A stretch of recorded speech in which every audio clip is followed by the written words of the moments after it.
আজকে প্রচুর পরিমাণে ক্রাউড। আমার ফুড কার্ট আপনারা সবাই অলরেডি দেখছেন, তো ভাইয়া অলরেডি আমার ভিডিও দেখছে নাকি, বাট ওনার নিউজ ছিল না এখানে আসার, বাট রিজিকের মালিক আল্লাহ, আর যেখানে রিজিক থাকবে সেখানেই রিজিক পূরণ হবে।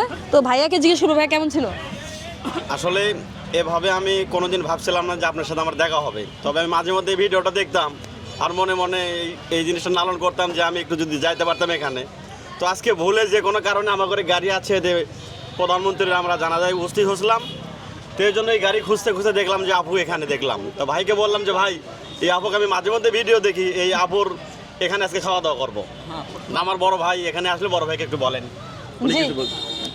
কেমন লাগছে আপনার আমার খুব ভালো লাগছে, এবং আপনাকে মাঝে মধ্যে তো আমার ইয়েতে দেখি, ভিডিওতে দেখে যাতে বাস্তবে আপনাকে দেখতে পারলাম, আপনার এই তত্ত্বাবধানে যে ফুড প্রোডাকশন বা খাবার খুবই সুস্বাদু এবং খুবই ভালো লাগছে, এবং আপনাকে ধন্যবাদ। তো দিন শেষে এটাই সার্থকতা। আর যখন কাস্টমারের কাছে একটা পজিটিভ ফিডব্যাক পাওয়া যায়, এটার জন্য সত্যি মোটিভেশন কাজ করে যে আমি আমার ট্র্যাকে ঠিক আছি এবং আরও সামনের দিকে এগিয়ে যাব।